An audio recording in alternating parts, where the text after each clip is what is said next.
Chapter 1. A terrible secret school was finished, and Mark had 4 cigarettes in his pocket. Other bays drank beer, and some tried drugs, but Mark just liked cigarettes. Now his little brother Ricky wanted his first smoke, and Mark felt terrible. The boys walked down a narrow path into the trees behind their home. Home was a trailer in a trailer park in Memphis, Tennessee. Mom wasn't back from work yet. Dad wasn't there either. Mom left him 5 years ago because he was always drunk and often violent. Now Mark seemed like Ricky's father, an 11-year-old father. He taught Ricky to play football, to ride a bike, and everything he knew about sex, but he didn't want to teach him to smoke. "Sit there," said Mark, when they reached his secret hiding place. "And let's hear the rules again." Ricky knew them both. "If I tell anyone, you'll hit me." "That's right."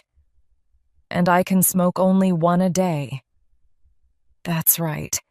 If I catch you smoking more, or if you start drinking beer, you'll hit me harder." "Right," said Mark. "Now watch me. It's really easy."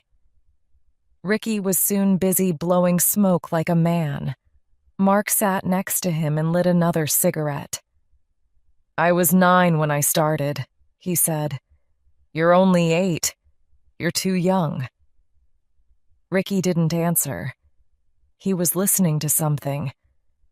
Then Mark heard it too, and they stopped smoking. "Just sit still," Mark said softly. Through the trees they could see an old road, which nobody used anymore. A long black car appeared on the road and came slowly across the rough ground. It made a circle, then stopped. Soon the engine stopped too. Hidden in the long grass behind the car, the boys watched the car. After a few minutes, a fat man got out. "What's he doing?" Ricky whispered. The man had a rubber tube. He put one end into the tailpipe of the car and the other end through a window. He got into the car, closed the window as tight as he could, and started the engine again. "He's trying to kill himself," said Mark. "I saw a man do it like this in a film once." "How long does it take?" "Not very long," said Mark. "But I'm going to stop him." Mark crawled to the car, pulled away the tube, and crawled back. "Quick, let's get out of here," said Ricky. Suddenly the man got out of the car again. He had a bottle of whiskey and a gun, and he was crying. "Let's get out of here," said Ricky again, urgently. Mark watched quietly. The man looked at the tube. He looked around. Then he put the tube back into the tailpipe. He got back into the car with his whiskey. "Mark, please, let's go," said Ricky, and began to cry. "I'll try one more time," said Mark. Ricky watched his brother crawl forward again, and then the man saw Mark. He fell out of the car and grabbed him. "You little," he shouted as he hit Mark. "Get into the car!" Ricky, in shock and fear, wet himself. The man pushed Mark into the car and hit him again. Then he laughed. "My name's Jerome Clifford. Row me to my friends. What's yours?" "Mark," said Mark. Romy laughed. "Here," he said. "Take the whiskey, son. Let's die together." Mark took the bottle and pretended to drink. He smelled gas. He looked at the gun on the seat. "We'll be dead in 5 minutes," said the man. Mark looked in the mirror and saw Ricky crawling towards the back of the car. "Why are you doing this?" he asked. "Give me the whiskey," said the man. Mark looked at the man. If he gets drunk, he might go to sleep, he thought. He passed the whiskey. It's because of the body, said the man. It's at my house. I'm a lawyer. My client killed a senator. The FBI is looking everywhere for his body, and my client hid it in my garage. Can you believe it? Right there, under my boat. Mark smelled the air again. No gas now, thanks to Ricky. Who's your client, Romy? He asked. Barry the Blade, said Romy. He's a member of the mafia in New Orleans. Now he wants to kill me because I know about the body. But he can't, because the gas will kill us first.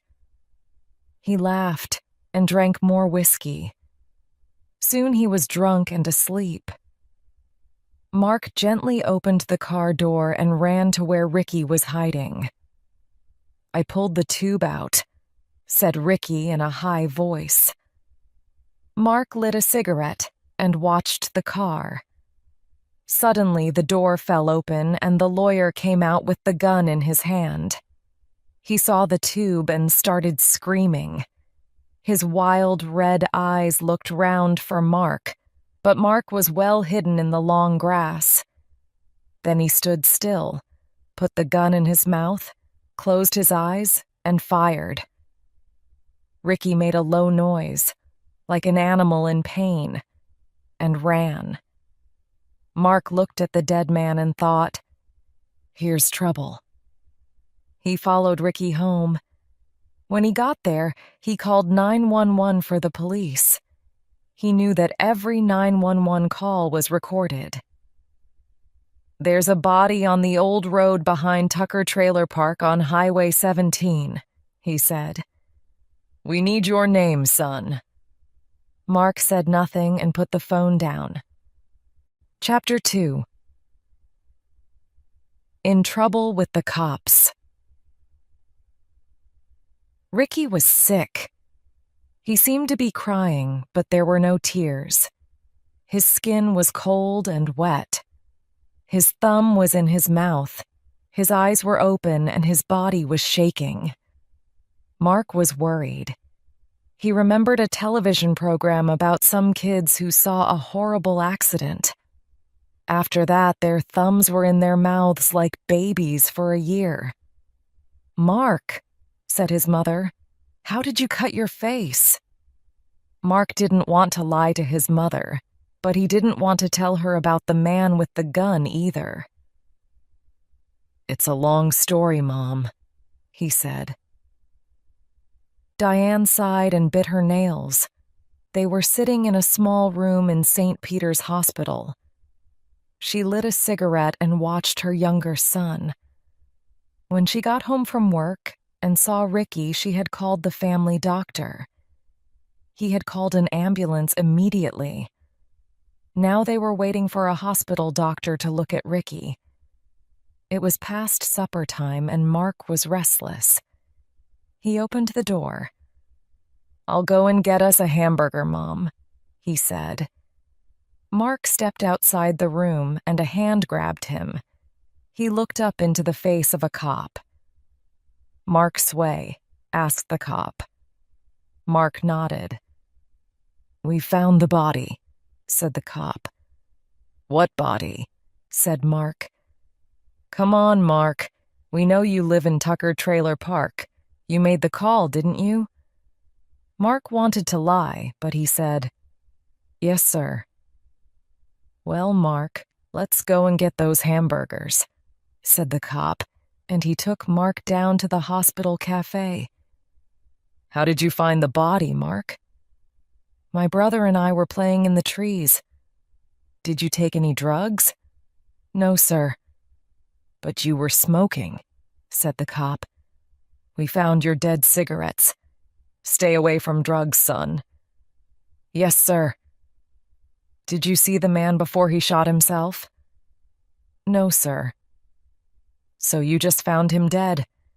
Have you ever seen a dead body before? Only on TV. The cop smiled. Kids saw everything on television these days. "What happened to your face?" he asked.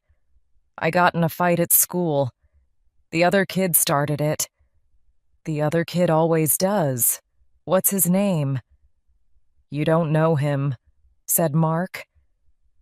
"Well, I might want to talk to him," said the cop. "Now tell me, why didn't you give your name to 911? "I don't know." "Come on, Mark. You must know why." "I don't know. Afraid, I guess." Mark tried to look very young and innocent. "Do you think I'm lying?" "I don't know, kid. Your story is full of holes," said the cop. "I think you were there, smoking in the trees, and I think you saw the whole thing. That's why your brother's in shock, isn't it? That's why you're afraid?" Mark's heart stopped, and his blood ran cold. He tried to seem calm. His hands were shaking, so he sat on them. Things were happening too fast. Could he go to prison? Could Ricky go mad? He needed time to think. "Eat your food now," said the cop. "We'd better get back to your mom. You can bring your Coke with you." Chapter 3. Evidence news of Jerome Clifford's death traveled fast to the mafia in New Orleans. His client, Barry Muldano, was not sorry, but he was worried. Barry the Blade, or simply the Blade as he liked to be called, wore shiny suits and a lot of gold. Barry enjoyed a fast life and liked people to be afraid of him. His lawyer certainly was, and that's why he killed himself. Barry liked to spend hours on his long black hair. His face was often in the newspapers these days because of the trial. He had killed a senator, and his trial for murder was to take place in 4 weeks. Barry was not worried about the trial because nobody could find the senator's body. Without the body, who could prove a murder? Jerome Clifford was a good mafia lawyer, but Barry had frightened him. He told Romy where the body was hidden. He told him the body was under Romy's own boat, in his own garage. What a joke. But then Romy had disappeared, and now he was dead. Barry needed a new lawyer quickly. Roy Foltrig also knew about the death and was already on his way to Memphis to find out more. He hated flying, so his car was fitted with phones and television and even a fax machine. He had a driver, too, so that he could work as he traveled. He hoped to arrive in Memphis by midnight. Foltrig was a U.S. government lawyer. His job was to prove that Barry Muldano killed the senator. But where was the body? Maybe there would be some evidence in Memphis. Maybe Clifford had known something, said something. Another man wanted to know more about Jerome Clifford's death, too. He was a crime reporter who worked on the Memphis Press. He wanted a story for the morning newspaper, and he didn't care how he got it. Slick Muller's real name was Alfred, but nobody knew it. Everyone called him Slick. Crime was his life. He knew everyone, talked to everyone, and never named anyone who trusted him with secrets. He often knew about a crime before the cops. He knew them all, and drank coffee with them in all-night coffee bars. He had spent the morning at their head office, and now he was in St. Peter's Hospital. Slick knew there was something interesting about this death. He knew Clifford was Barry Muldano's lawyer. He knew Roy Foltrig was coming to town. He knew about the 2 boys, and that one of them was in shock. And he knew some things that Mark didn't know. Jerome Clifford had left a note which nobody could read, and there were strange fingerprints on his whiskey bottle. The FBI now controlled the case. 2 FBI detectives waited for Roy Foltrigg. One was Jason McThune, FBI Memphis, and the other was Larry Truman, FBI New Orleans. They had the dead man's car and all the other evidence. They knew someone had been in the car with Jerome Clifford because there were fingerprints on the whiskey bottle. "Whose are they?" said Truman. "Maybe the kids," said McThune. "How can we check?" "I'll get you his Coke bottle," said one of the cops. "You can check that." Chapter 4. Lawyers and FBI Men. Mark was a thinker and a worrier. When he couldn't sleep, he went for long, secret walks. It started when his mother and father were fighting. He wore dark clothes and left the trailer to move like a thief through the night. He saw lovers, and he saw crime. He learned much, but he never told. He loved to sit on the hill above the trailer park and enjoy a quiet smoke. He was glad to find peace when he got home. Now his mother and his brother were asleep in the hospital room, but Mark was still awake. He watched them sleep for 20 minutes and then got bored. He was not afraid of strange places. He quietly covered his mother with a blanket and left the room. The hall was quiet and empty. He took the lift down to the cafe. There were 2 people at one of the tables. One was in a wheelchair. The other was offering him a white card. "My name's Gil Teal," he said with a big smile. "Did you have an accident? Maybe I can help you." The other man didn't smile. "Road accident," he said. "2 broken legs." Mark could see he was in pain. "Well," said Gil Teal, "I'm a lawyer, and maybe you have a case. Who hit you?" The other man looked at the lawyer carefully. "It was an Exxon lorry," he said. "He didn't stop at a red light." "Great," said Gil Teal. "I've got money from Exxon before. What have you got? 2 broken legs? I can get you $600,000 for that." "I talked to another lawyer today. He said he could get me $1 million. "He's lying," said Gil Teal. "Trust me. But maybe we can get more. Are you married? Have you got kids?" "3 kids," said the man. He looked tired. "Great," said Gil Teal. "For a family, we can get more. $500 a month until you get back to work. Look, choose me, and you'll get the best. I promise." "I'll think about it," said the man. "Can I call you tomorrow?" said the lawyer. "No," said the man. "I said I'd think about it." Gil Teal got up. "Okay," he said. "You think about it. You've got my card." He shook hands and left. The man in the wheelchair pushed himself away, leaving the card on the table. When he had gone, Mark took the card. He looked at the name and the address. He put the card in his pocket and sat back to watch the television. Roy Foltrigg liked to be on television. He really enjoyed those moments when the cameras were waiting for him.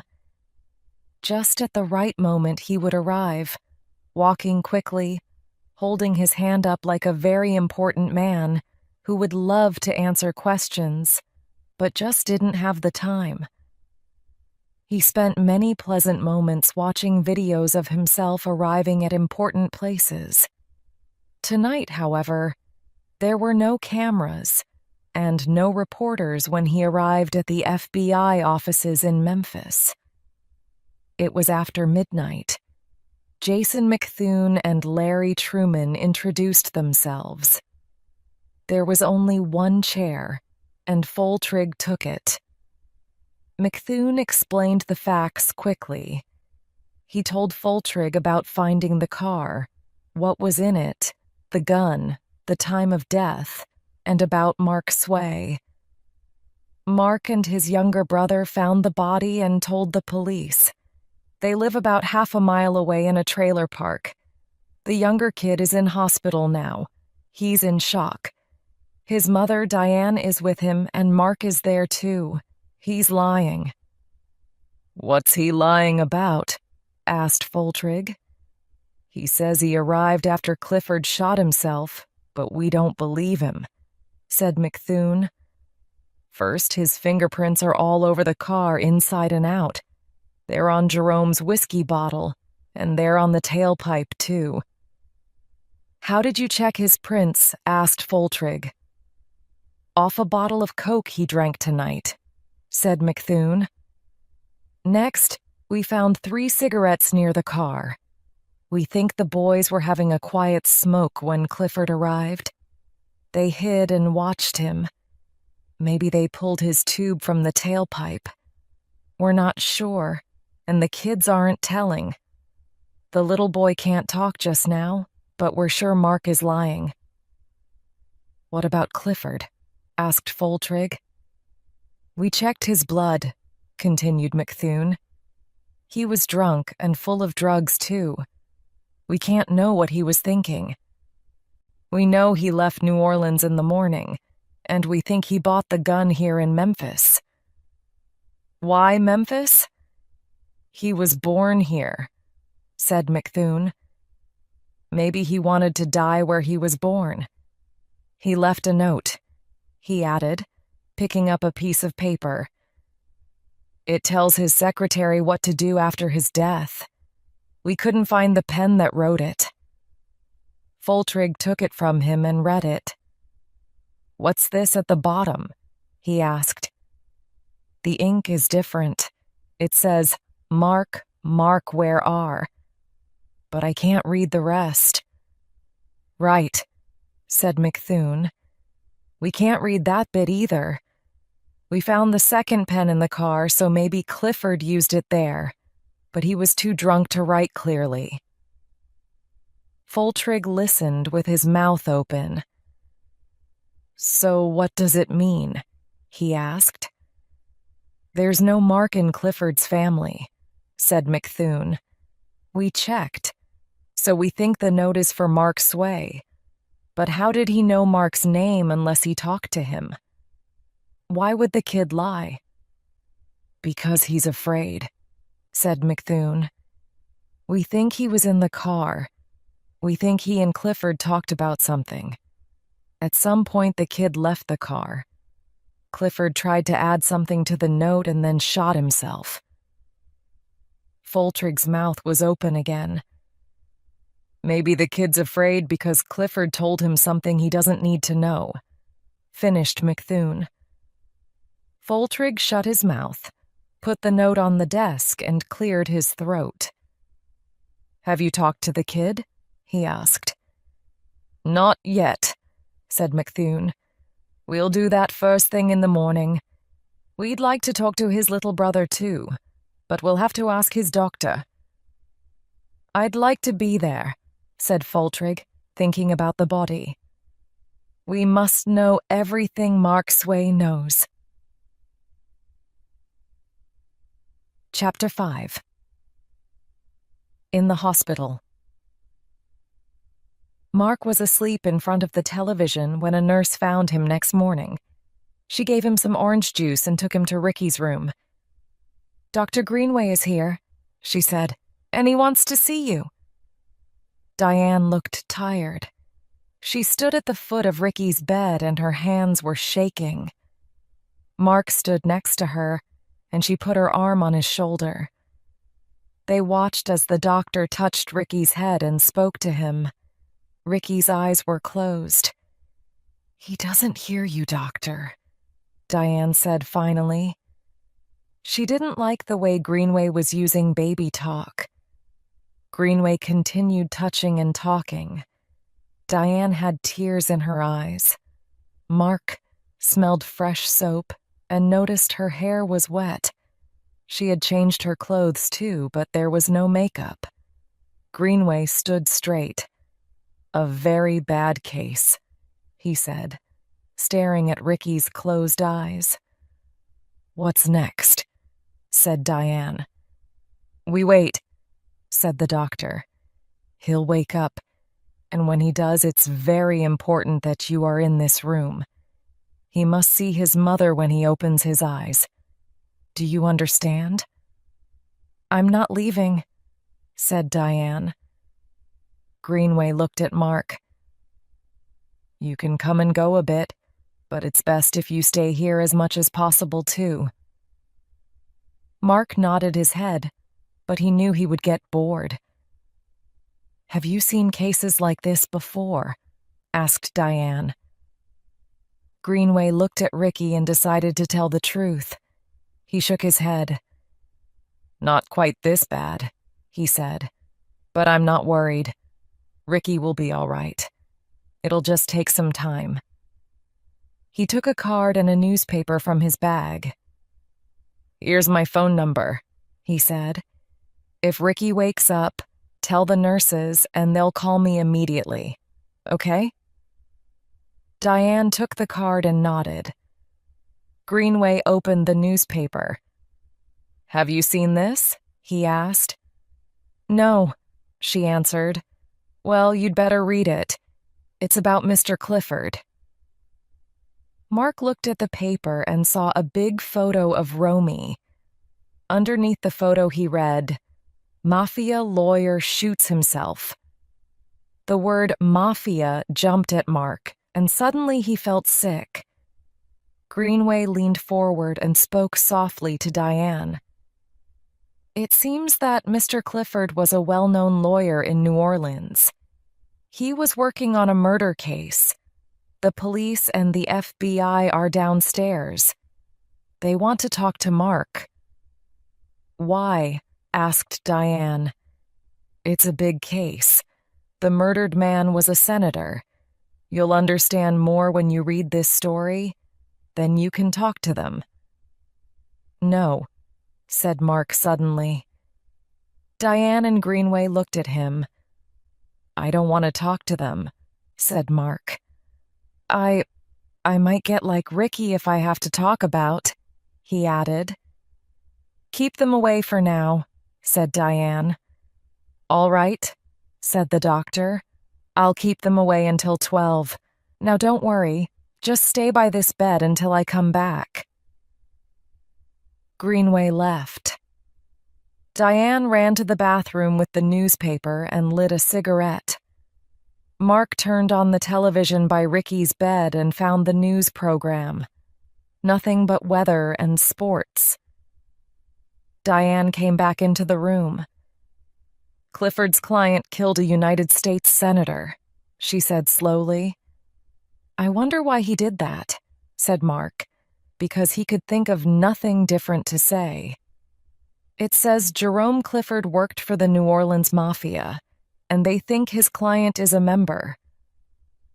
Mark had seen film about the Mafia on television. His heart jumped, and he felt pains in his stomach.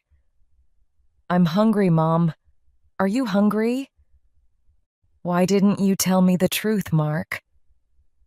"I'm sorry, Mom. I planned to tell you when we were alone." Diane looked sad and tired. "You never lie to me, Mark." "I'm really hungry, Mom. Can we talk about this later? Give me some money and I'll run down to the cafe and get us something to eat. Don't you want some coffee?" Luckily, Diane wasn't ready for a serious talk yet. She opened her purse and gave him $5. Mark took the money and put it in his pocket. "You know where the cafe is?" asked Diane. He nodded. "Be careful," she said, and sat down again to watch Ricky. Mark left the room. He needed time to think. Chapter 6. Reggie Love. As Mark ate his breakfast in the cafe, he looked at Gil Teal's card. He knew what he needed to do. He took some coffee back to his mother and gave her a kiss.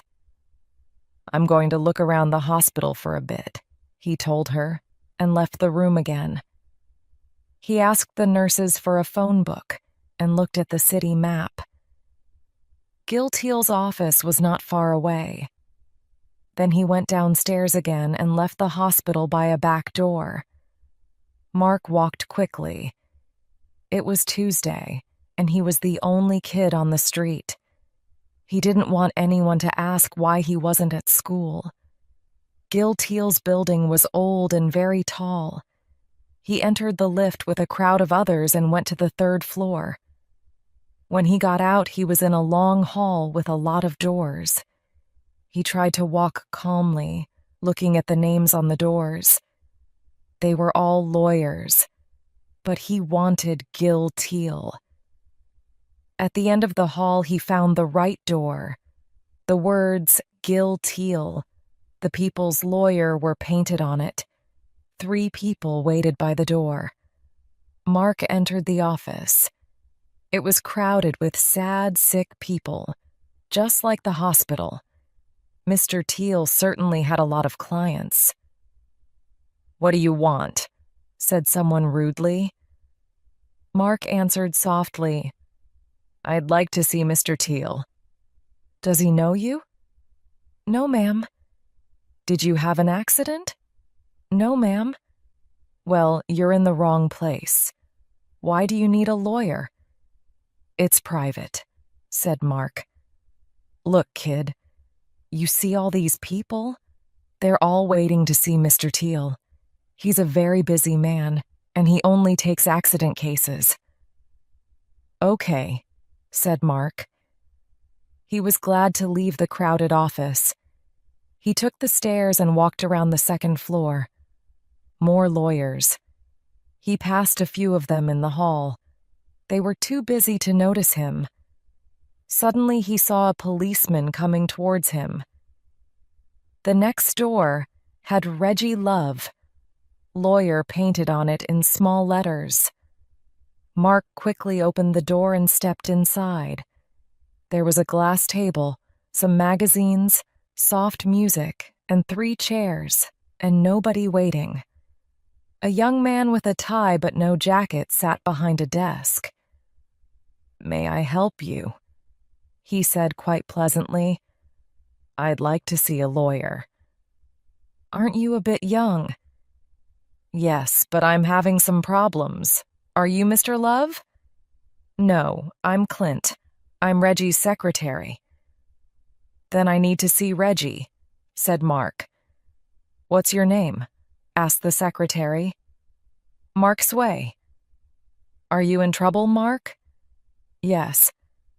"What type of trouble?" "You need to tell me a little bit about it, or Reggie won't talk to you."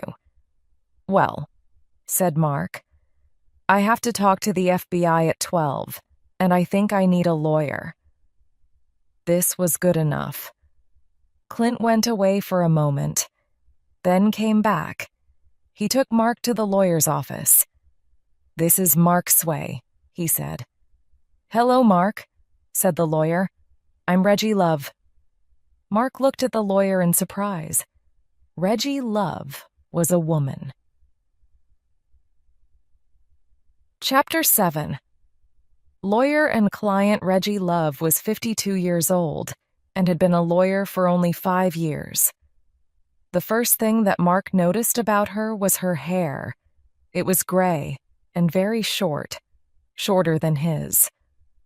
Her eyes were green and she wore round black glasses. Her dress was black too. She put out her hand and Mark shook it.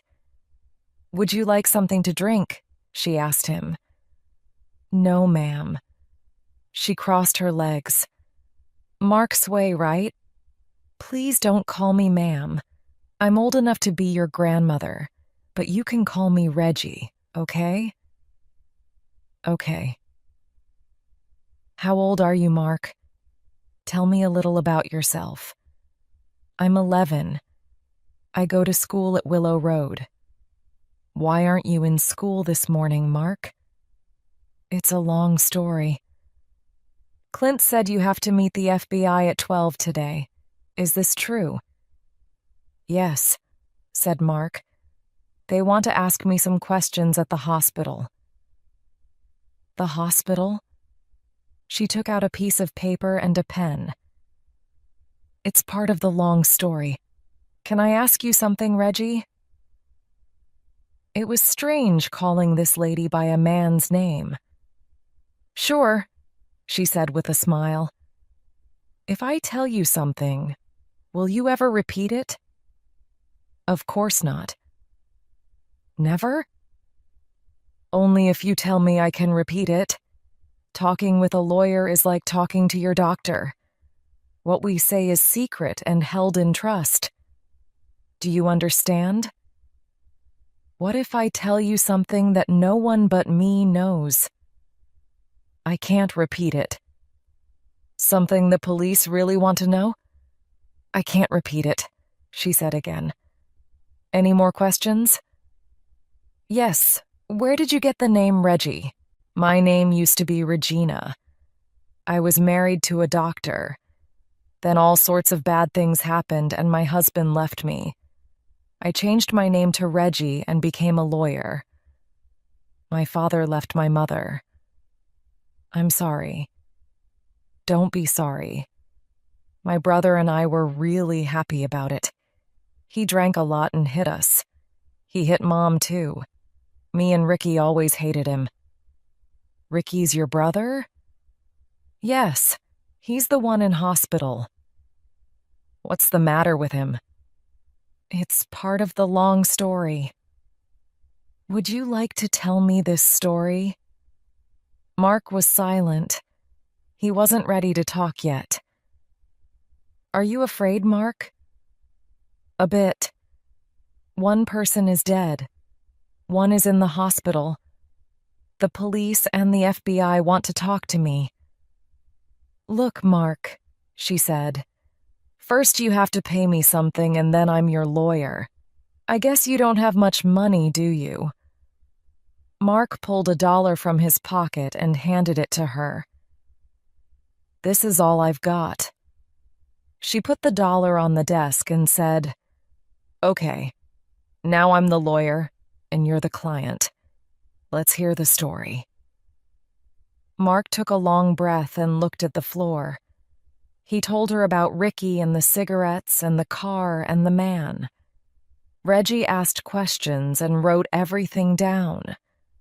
Mark told her everything except what Romy had said about the body. An hour after they started, Reggie took a break. Clint brought a newspaper and she read the story twice. Then she read her notes again. Mark walked around the office as she read. His lawyer looked very worried, and he nearly felt sorry for her. He really liked her. He sat down again. What are you afraid of, Mark? She said at last. Lots of things. I've lied to the police, and I think they know it. My little brother's very sick because of me. I haven't told the truth to his doctor either. I don't know what to do, and that's why I'm here. What should I do? Reggie said thoughtfully, Have you told me everything? Almost. Have you lied to me? No. Do you know where the body is? I think so. I know what Jerome Clifford told me. Do you want to tell me where it is? She asked slowly. I'm not sure, said Mark. I'm afraid to tell. I don't want anyone to know that I know about the body. Romy told me his client kills people. He's in the mafia, and if he thinks I know this secret, he'll want to kill me too. But the cops and the FBI want to talk to me. Do you think I should tell them? Reggie stood and walked slowly to the window. She wasn't sure. Mark was safe now, but would he be safe if he told? Let's do this, Mark. Don't tell me where the body is. Maybe later, but not now. And let's meet with the FBI and listen to them. You don't have to say a word. I'll do the talking. And after that, we'll decide what to do next. Sounds good to me. Okay, said Reggie. Please call your mother and tell her we're coming. She checked her watch and put more paper in her bag. I'm ready, she said. But she looked nervous. Chapter 8. The Interview. What Mark saw in the hospital room frightened him at first. Diane was in the bed, holding Ricky and kissing his head. He was moving and making strange noises. His eyes were open, then shut. It's okay, baby, said Diane again and again. It's okay. Mommy's here. Mommy's here. Greenway stood close by. A nurse was on the other side of the bed. No one noticed Mark as he came in. Reggie was waiting outside. It was almost 12, and clearly nobody was thinking of the meeting with the FBI. Ricky opened his eyes again and seemed to notice his mother. She kissed him again and smiled through her tears. He woke up about 2 hours ago, the doctor explained, but he's not talking yet. Mark was glad about that. He didn't want Ricky to start talking about Clifford. Not yet. Is he going to be okay? He asked. I think so, said the doctor. But it'll take time. Where's the rest of your family? Your mother needs help. There's only us, said Mark. What about the FBI? She can't talk to them now, said Greenway. But they're waiting for you. They said it's serious. It's okay, said Mark.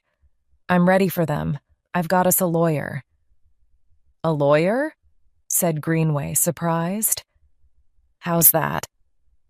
I found her this morning, said Mark proudly. Don't worry. You take care of Ricky and Mom, and me and the lawyer'll take care of the FBI. Reggie found an empty room. They were 10 minutes late for the meeting, but she wanted to do something first. Pull up your shirt, she said quickly.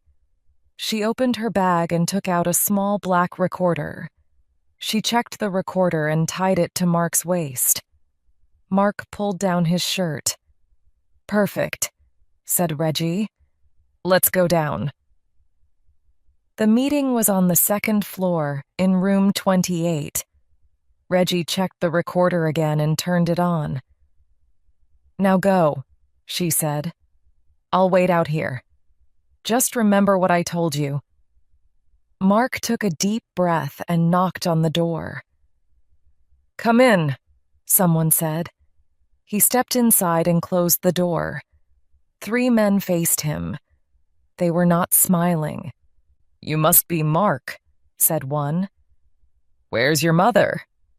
Who are you? Said Mark. Truman and McThune introduced themselves. Foltrigg stayed silent.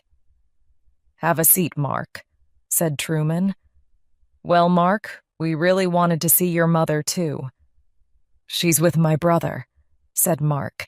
She can't come today. Maybe this can wait until she can come. No, Mark, we really need to talk now. Let's talk a few minutes, just us and you. Are you nervous? A little, said Mark. What do you want? We want to ask you some questions about yesterday. Do I need a lawyer? The detectives looked at each other in surprise. Of course not. It's just a few questions, that's all. I already talked to a cop, said Mark. Last night. We're not cops, said McThune. We're FBI. That's why I'm nervous. Maybe I do need a lawyer. What for? To protect my rights. The men smiled at each other. "You've been watching too much TV, kid," said McThune. "You don't need a lawyer." "Well, can't we wait until my mother can be here?" They smiled again. "Not really, Mark. We can wait if we have to, but you're a clever kid and we're in a hurry. We just have a few questions for you." "Okay," said Mark, "if I have to." "Right. First, was Jerome Clifford already dead when you and Ricky found the car yesterday?" "Do I have to answer the question?" "Yes. We need to know the truth, Mark." "What happens if I don't answer?" "Oh, lots of things. We could take you down to our office and ask some really hard questions." "Could my mother get into trouble?" "Maybe." "What kind of trouble?" Now the men began to look nervous. They knew they shouldn't talk to children without first talking to their parents. But they kept trying. "Mark, if a person knows about a crime and doesn't tell the police or the FBI, they might be punished. You know, go to prison or something like that. So if I don't answer your questions, me and Mom might go to prison." The men looked at each other again. "Why don't you want to answer the question, Mark? Are you hiding something?" "I'm just afraid," said Mark. "I'm just 11 years old and you're the FBI and my mom's not here."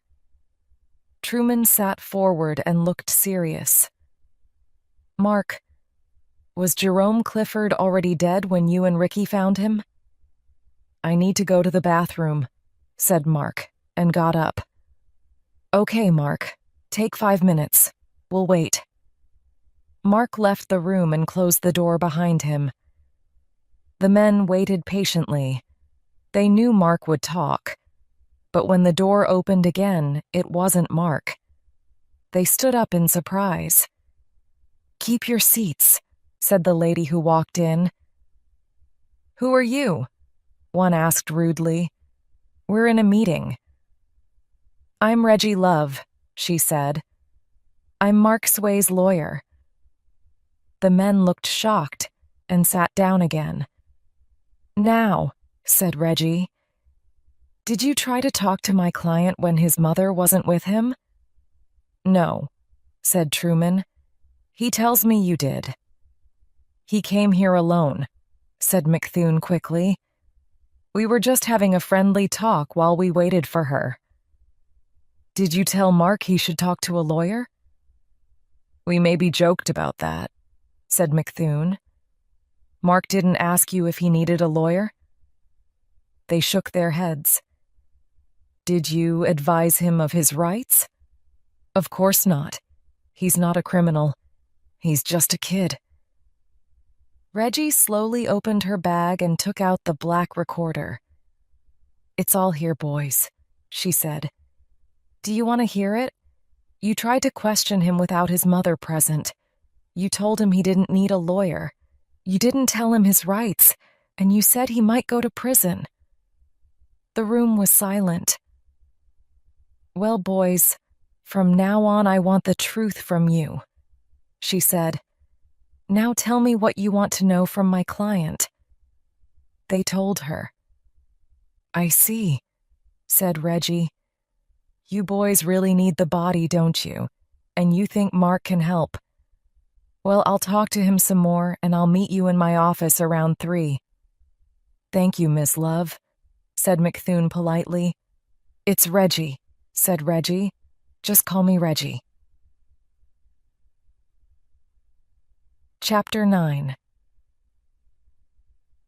The reporter Barry Moldano was pleased with his new lawyer. He was clever and he was quick.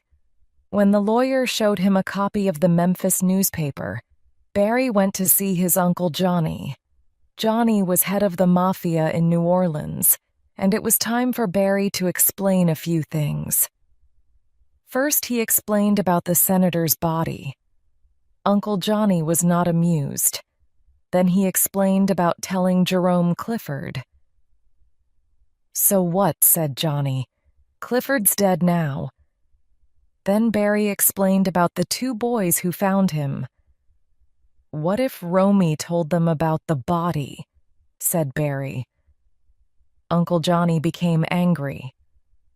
You've done a stupid thing, Barry, he said. Now what are you going to do about it? I need to send a killer to Memphis, said the Blade. You're going to kill the boys? Asked his uncle. Maybe yes, maybe no, said Barry. First, we need to know if they know something. Send Gronky, said his uncle. Back in Memphis, Slick Muller was pleased with his work. The morning newspaper carried his first story about Clifford's death. Now he wanted more news. Slick walked around the hospital looking for people who would talk to him. He found a cleaner. The cleaner was pleased to talk to a reporter and told him which room the boys were in. He also told him the police had been there. The FBI have been here all day, too, said the cleaner. And now the family's got a lawyer, Reggie someone. Don't know his other name. Slick waited near Ricky's room until Mark came out. How's your brother? He asked in a friendly way. He's doing great, said Mark. Who are you? I'm a reporter, said Slick. I'm working on a story about Clifford. The cops say you know more about it than you're telling.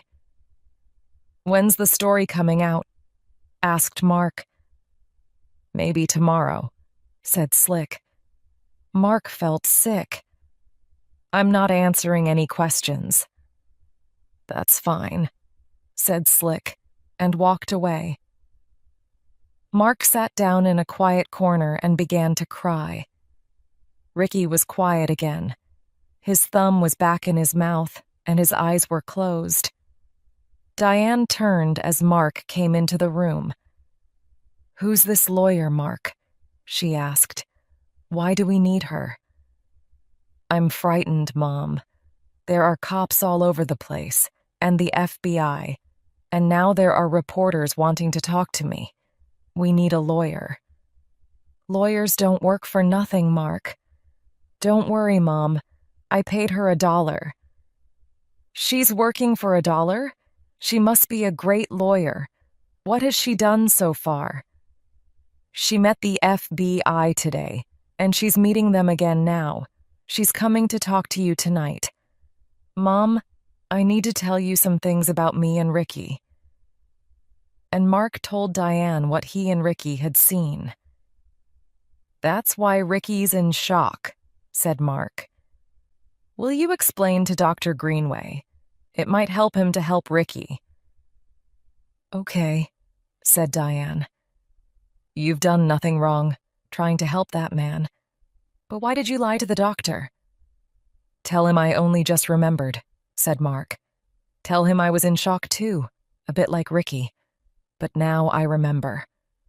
I'll tell him, said Diane. Chapter 10. The Mafia arrive. The photos in Wednesday's newspaper were from the Willow Road school book. They were a year old, but they were the best Slick could find. Under the photos were their names: Mark Sway, Ricky Sway.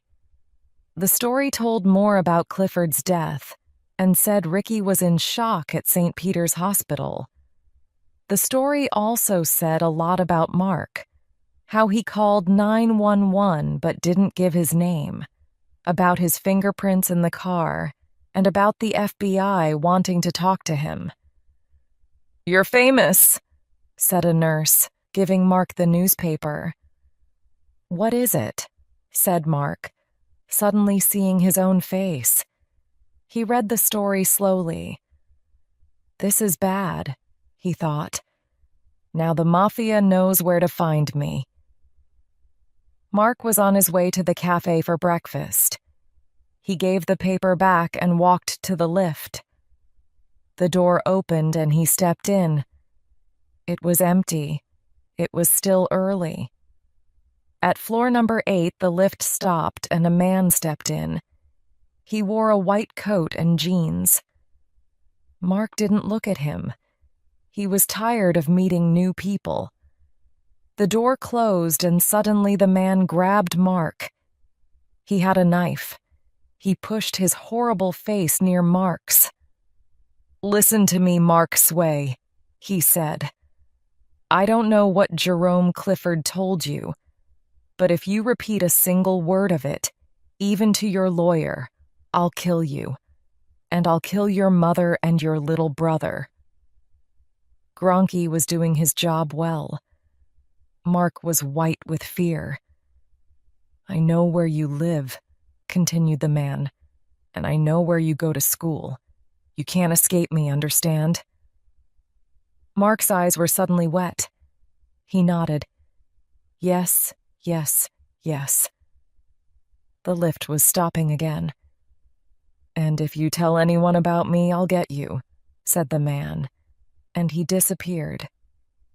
Reggie reached her office at 9. Clint made her a cup of coffee and gave her the morning newspaper.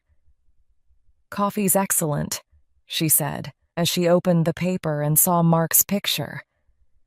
Suddenly, Mark himself was in the room, wet from the rain and out of breath. "What's the matter, Mark?" she asked. "How's Ricky?" "He's okay," said Mark. "Have you seen today's paper?" "I've just read it," she said. "Does it worry you?" "Of course it does." Clint came into the room with a hot drink for Mark. Mark thanked him and warmed his hands on the cup. "Are you ready to meet the FBI at 10? Asked Reggie. "I'm not sure I want to talk to them." "Okay, you don't have to. You look frightened." "Why?" "What would happen to me if I never told anyone what I know?" "You've told me." "Yes, but you're my lawyer, and I haven't told you everything, not where the body is." "I know, Mark. So what happens if I never tell?" Reggie had been thinking about this all night, but she still had no answer. Yesterday afternoon, when she met Foltrig, she saw that he would try everything possible to get Mark to talk. A lie could save Mark. One simple lie. But she was a lawyer, and she could not advise him to lie. Poor kid. "I think they'll try to make you talk," she said at last. "It's very rare, but I think the law can make you tell what you know to a judge." "And if I refuse?" "Good question, Mark. If you were an adult, you could go to prison. I don't know what they'd do with a child, but if you lie to the judge, you could be in big trouble. If I tell the truth, I'm in bigger trouble." "Why?" Mark didn't answer. "Mark, at the hospital last night, you told me you were ready to talk to the FBI and tell them your story. Now you've changed your mind. Why? What's happened?" Mark gently put his cup on the table, covered his face, and began to cry.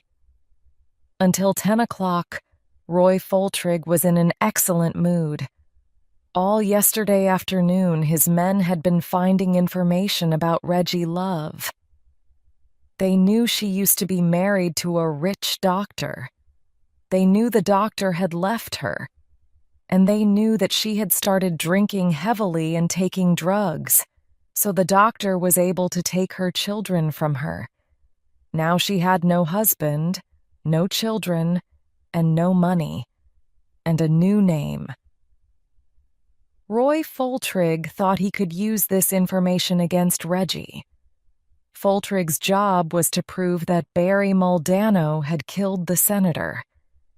He was sure that Mark knew something that would help him. Then he would win the case and have his face on the front pages of the newspapers again.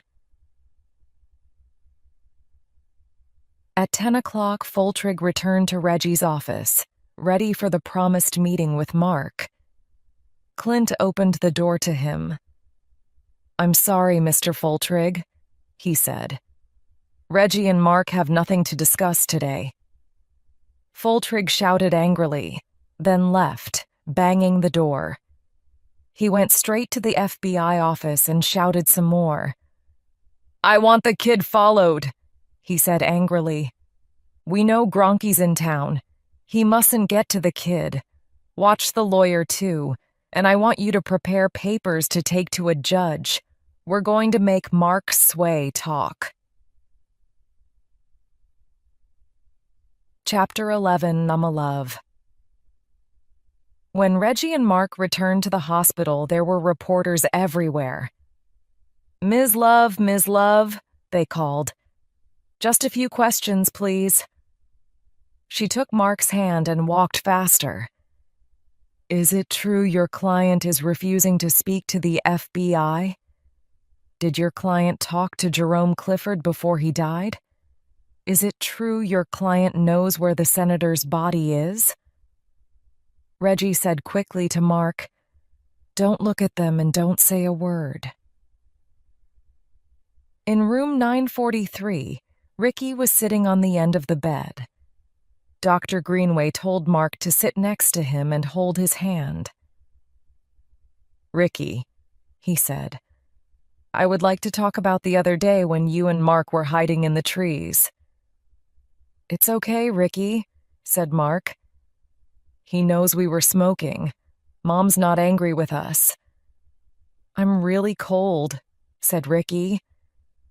"Ricky, it's very warm in here," said Dr. Greenway. "Now do you remember seeing the big black car?"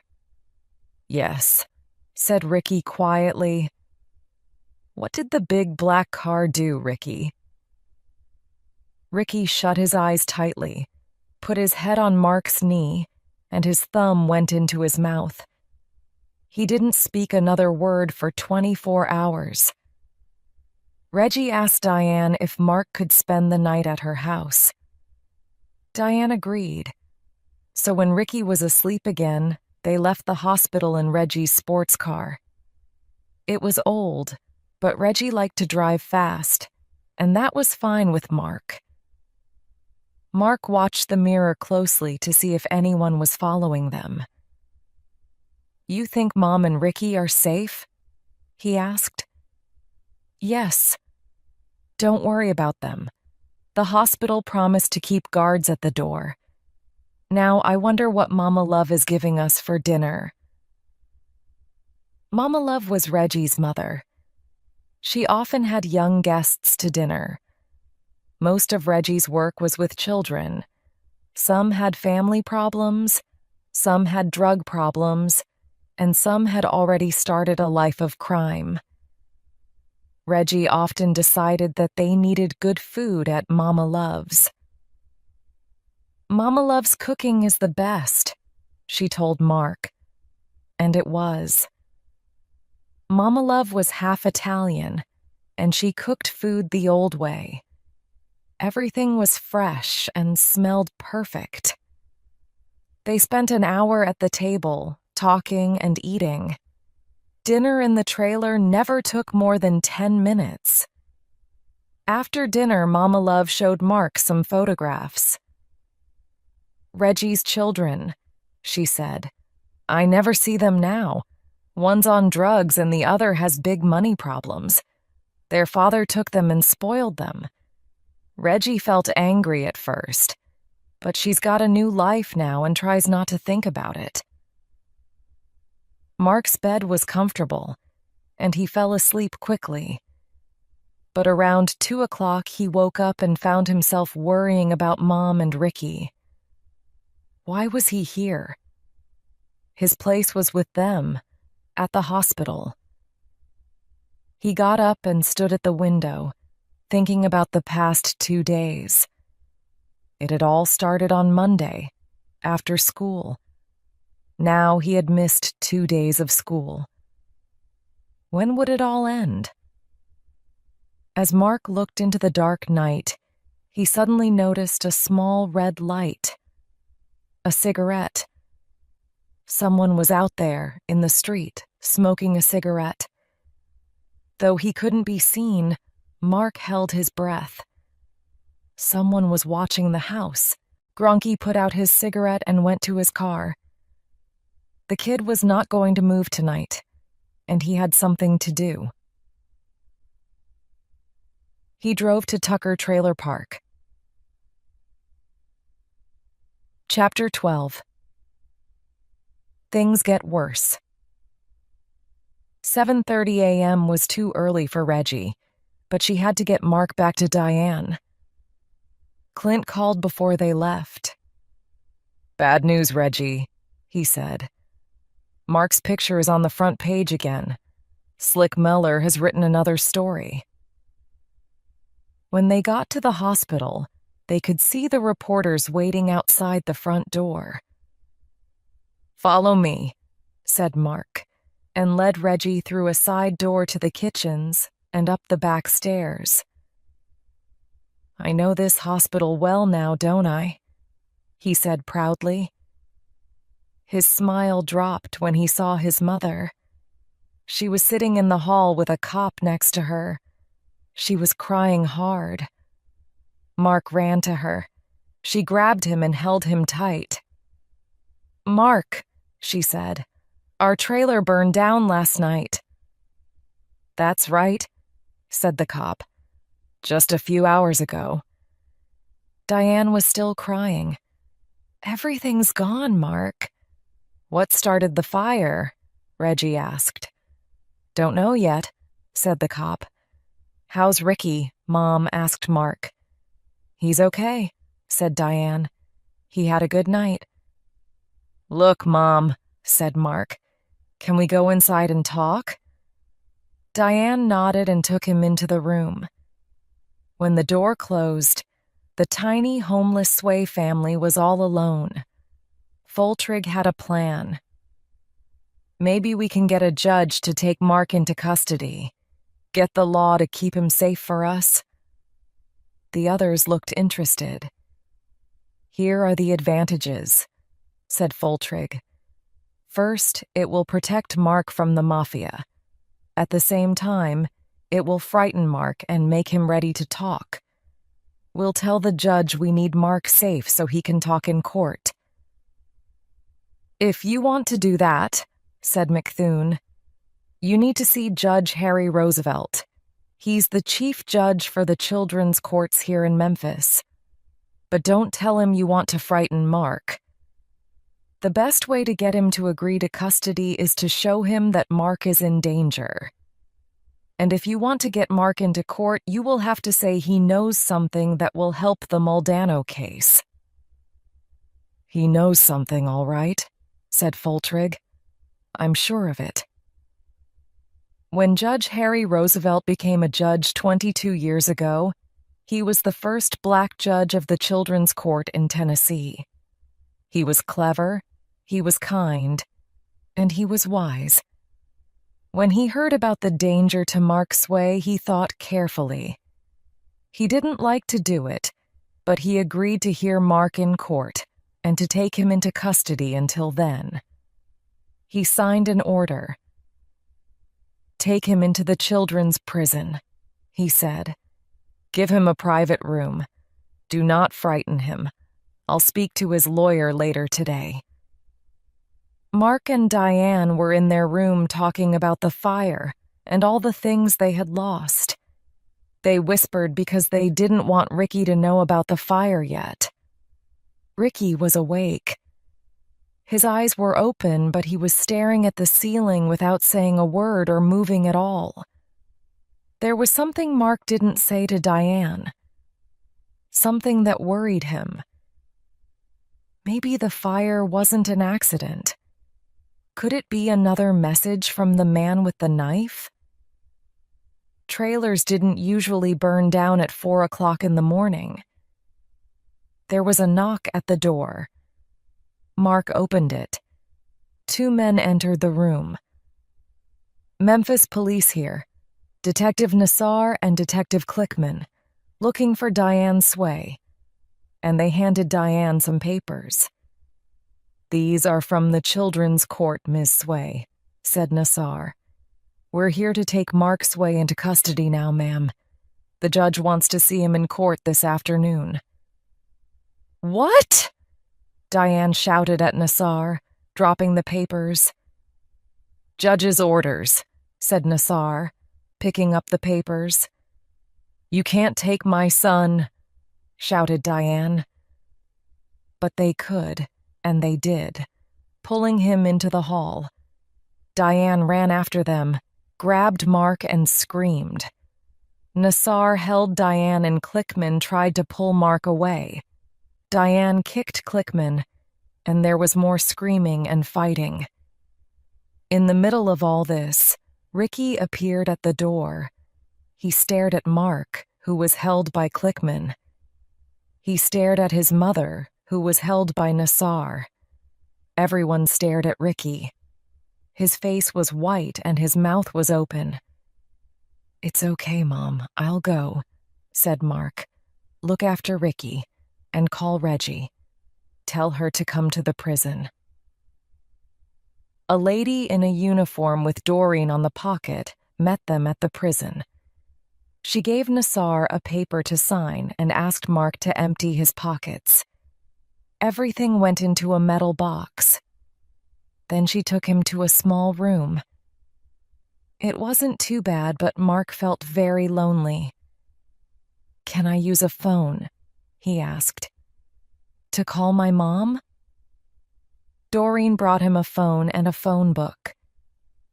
"You can have it for 10 minutes, she said, and locked the door. Mark found the number for St. Peter's and asked for room 943. "Number 943 isn't taking calls just now," he was told. Ricky must be asleep, thought Mark. He tried Reggie. No luck. Then he had an idea. He called a pizza restaurant. "This is Detective Clickman, Memphis Police," he said in a deep voice. "Please send me 40 pizzas for a surprise party here in the police station. I'll pay when they come." When Doreen came back for the phone, Mark looked much happier. Chapter 13. Back to prison. Reggie didn't hear about Mark until lunchtime on Thursday. She often worked in the children's courts, and she knew Judge Roosevelt well. She rushed to his office. "I'm not surprised to see you, Reggie," he said. "I can't understand why you did this, Harry," she said. "Mark has done nothing wrong."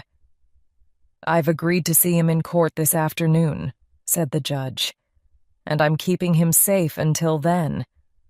Wait here. I'll ask the guards to bring him here to see you now." When Mark arrived, he smiled at Reggie. "Don't worry," he said. "I'm okay. But what should I say in court?"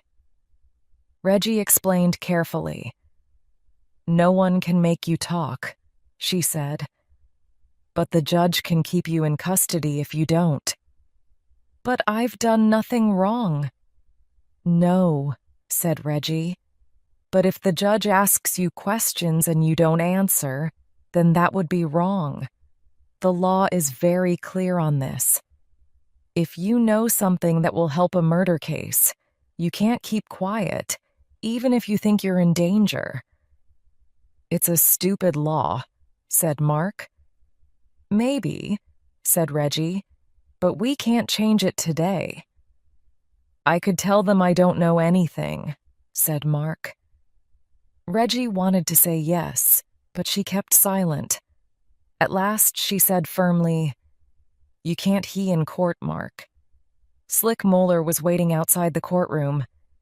He saw Mark go in with 2 guards. He saw Reggie go in next, and then the FBI men with Foltrig. He smiled to himself. In the children's court, there could be no cameras and no reporters.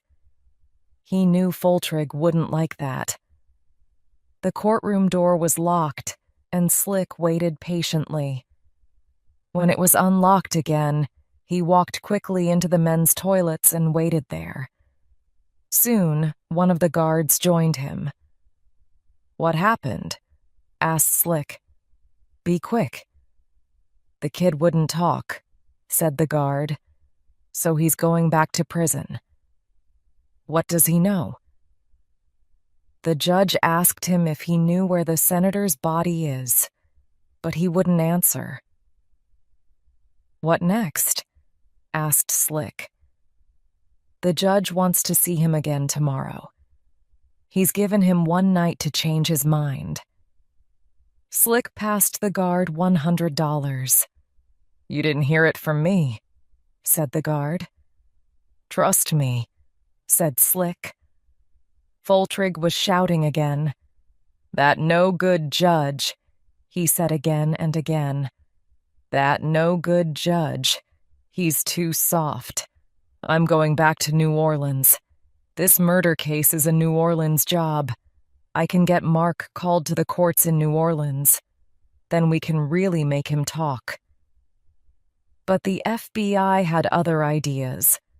When Foltrig had left, they asked for another meeting with the judge and Reggie.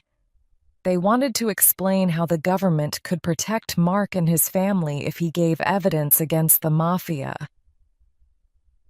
"It's called the Witness Protection Program," said McThune. "I've heard of it, Mr. McThune," said the judge. "Tell us more about it." "It's quite simple. We move the family to another city. We give them new names. We find a good job for the mother and get them a nice place to live. We make sure the boys are in a good school. We give them some money. And we stay close by." "Well, Reggie," said the judge, "it sounds good." It certainly did. At the moment, the Sways had no home. Diane had a poor job. They had no relations in Memphis. "They can't move just now," she said. "Ricky must stay in hospital." "We found a children's hospital in Phoenix that can take him right away," said McThune. "It's a private hospital, and of course we'll pay for it." "What do you think, Reggie?" asked Judge Roosevelt. "I'll talk to Diane about it," said Reggie. "Good," said the judge, "and see if she can come to court tomorrow. I'd like her to be there." "I'll try," said Reggie. Mark was also thinking about how to save his family. Doreen was surprised to see him back at the prison. "How long are you back for?" she asked. The judge didn't say. "I have to go to court again tomorrow." "How's your little brother?" Mark put on a very sad face. "He's probably going to die," he said. "No?"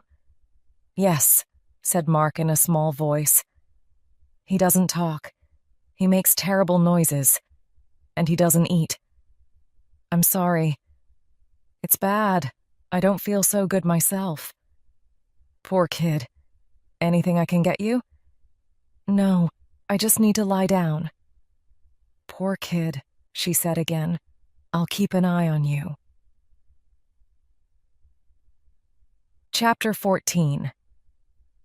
No other way Slick's story of Mark's courtroom appearance was in the newspaper on Friday morning. Front page news again. Gronky took the first plane to New Orleans and called the Blade. "Look, Barry," he said. "I can't do much when the kid's in prison, can I? But he hasn't talked yet. Think about it. I got to him with a knife. I burned the trailer. The kid's too frightened to speak." "I don't know, Gronky," said Moldano. "The kid knows something. Sure you can't get to him?" "We can't kill the kid, Barry. Everyone's watching him." "What about his mother or brother?" Gronky said nothing. He was tired of Moldano's game. "What about his lawyer?" "Why do you want to kill his lawyer?" "Because I hate lawyers," said the Blade wildly. "No, Barry," said Gronka. wondering if Moldano was going mad. "I'm not in the mood to kill anyone just now." "That's fine," said Moldano. "Another man can do it." When Judge Roosevelt read Slick's story, his eyes grew cold. In the children's court, everything was private. How did Mueller get his information? He would call Mueller to the court today to explain.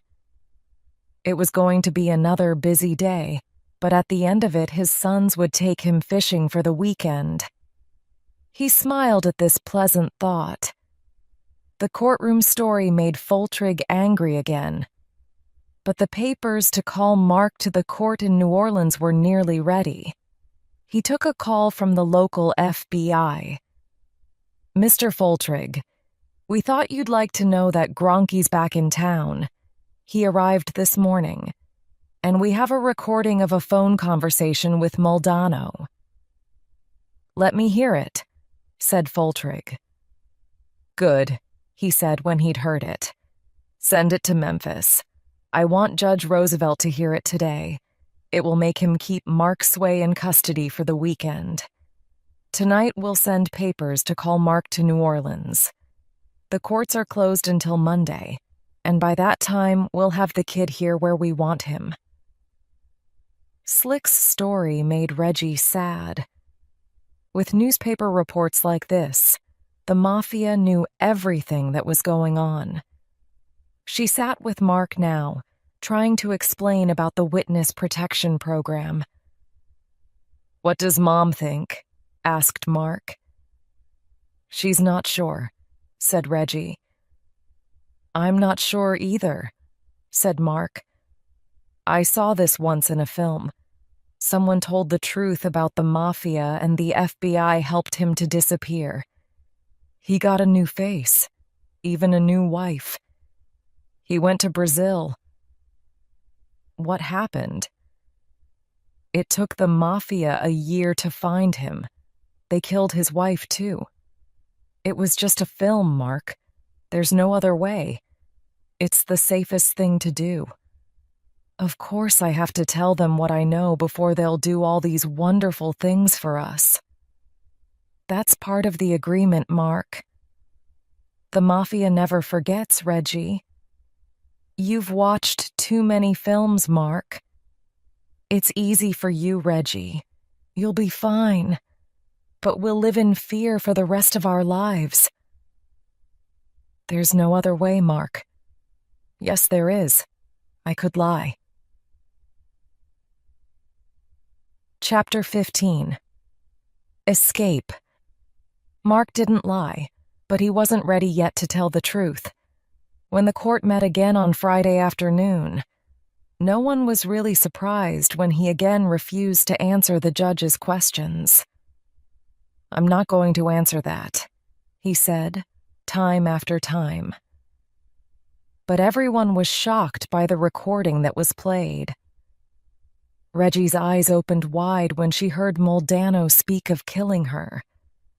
The judge agreed that Mark was in great danger and returned him to custody. There was a surprise, though, when Slick Mueller came before the judge. True to his word, the reporter refused to name the person who gave him private information. "Well, Mr. Mueller," said the judge, "if I can send a child to prison for refusing to tell what he knows, I can do the same for you." Slick knew more than anyone about crime in Memphis, but he had never been inside a prison. Now it was his turn. Back in his prison room, Mark was ready for his plan.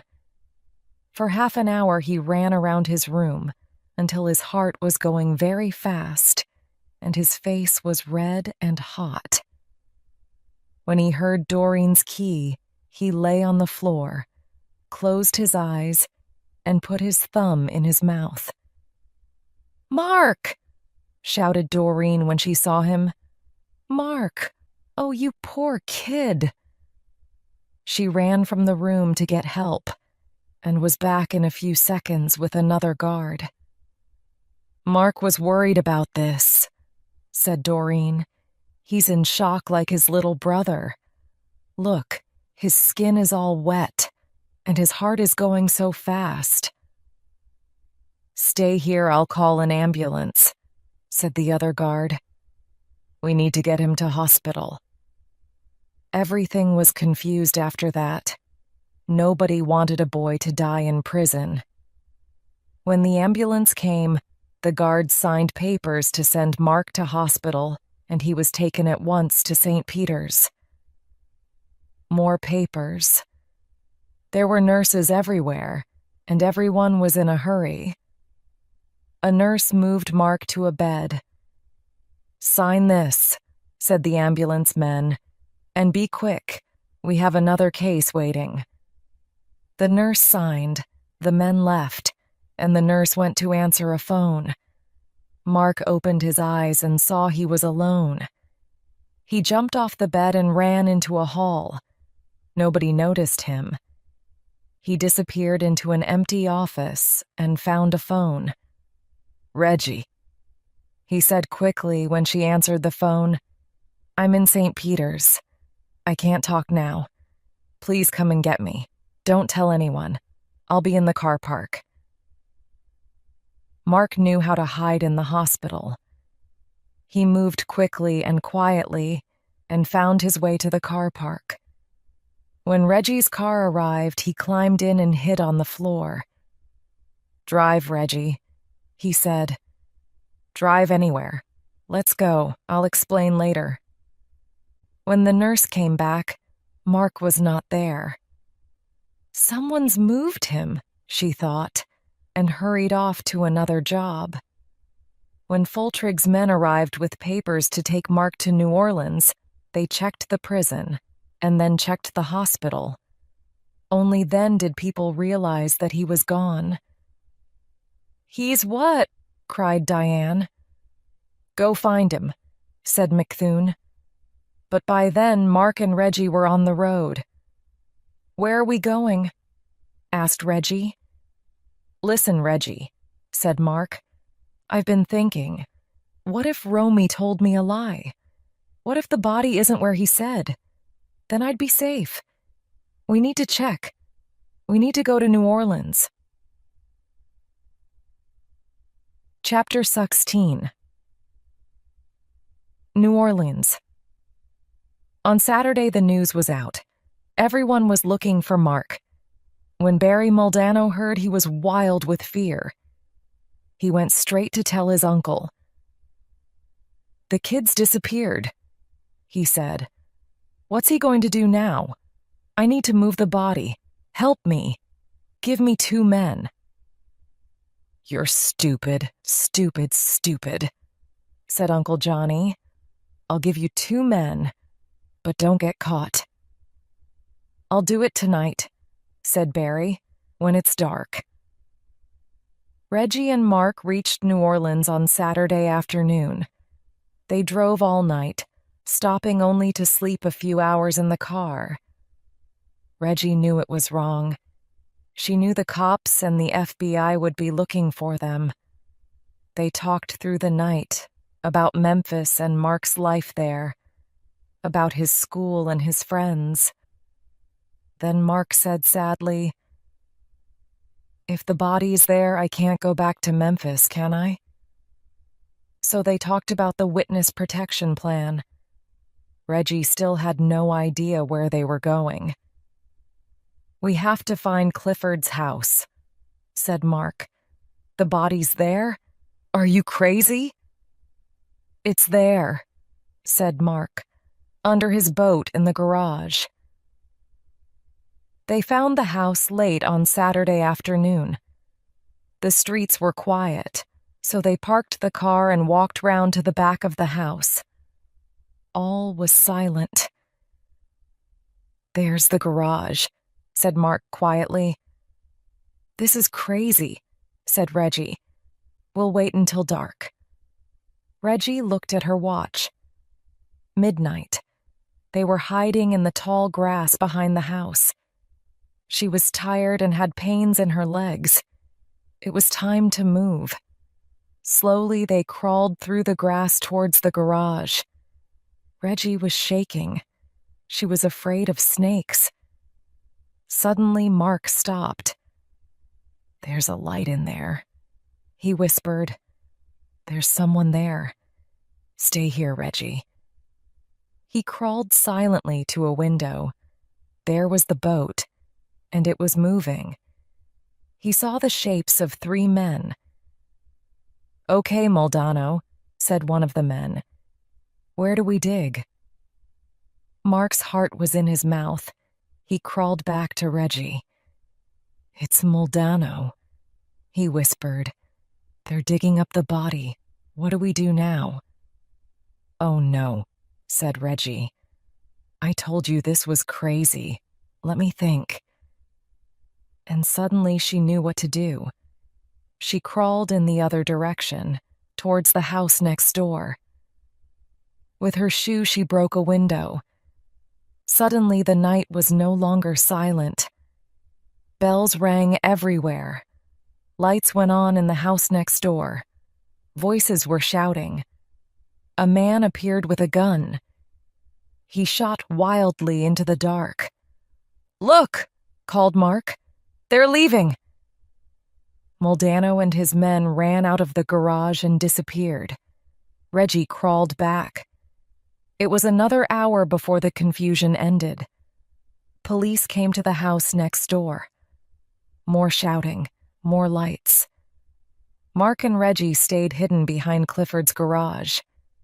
Then all was silent again. "Come on," said Mark. "We have to look." The lock on the garage door was broken. In the dark, they moved towards the boat. Next to it, there was a hole. In the hole was a plastic bag. "We have to look," said Mark again, and they opened the bag. The horrible, dead face of the senator stared up at them. The smell was terrible. Reggie felt sick, but now they knew the truth. "Come on," she said. "I have to make a phone call." Chapter 17. Waiting. It was Sunday morning. Everyone was waiting. In Johnny's office, Moldano was waiting nervously for night to come. He would have to try again. At his home, Foltrig was waiting angrily for news of Mark. He needed him in court on Monday. At the city airport, Mark and Reggie were waiting. They were in a private room with Detective Truman of the FBI. "What time will they be here?" asked Reggie. "Soon," said Truman. "They left an hour ago." "Will they have the papers?" asked Reggie. "Sure," said Truman. "Everything you asked for." Mark was at a window, watching a jet take off. He thought he would like flying. Maybe he would be a pilot. "He's a brave kid," said Truman to Reggie. A black FBI jet landed. "Is it them?" Mark asked excitedly. The door opened. The stairs came down and McThune appeared. He was followed by Diane, then Dr. Greenway carrying Ricky. Truman led Mark and Reggie to meet them. Reggie watched while Mark and Diane held each other close. Then she turned to McThune. "You'll take Ricky to a hospital?" she asked. "Agreed. We have a room booked in Phoenix, a private hospital. They're waiting for Ricky. When he's better, they can choose where to live?" "Agreed," said McThune. "It's all in the papers. I just need you and Ms. Sway to sign." "Mom," said Mark, "I've been thinking, what about Australia? They have real cowboys there. I saw it in a film once." "No more films for you, Mark," laughed Diane. "No more TV, just books from now on." And she signed the papers. Reggie watched as Mark and Diane walked back to the plane. Suddenly, Mark turned. "Aren't you coming, Reggie?" he asked. "No, Mark, I can't." He bit his lip. "I'll never see you again, will I?" She shook her head. There were tears in her eyes. "I love you, Mark. I'll miss you." "I'll miss you too," he said. And for once, he was not ashamed to cry in public. "I'll never see you again," said Mark again, almost to himself. He dried his wet eyes with the back of his hand and walked slowly to join his mother. At the top of the stairs, he turned for one last look. Minutes later, as the plane moved away, Truman said again, "He's a brave kid." Reggie looked at the plane and said nothing. Then she turned and told him what he wanted to know. "The body is in the garage behind Jerome Clifford's house," she said. 886 East Brookline. "Thanks, Reggie," Truman said, suddenly ready to leave. "Don't thank me," said Reggie, looking into the clouds. "Thank Mark."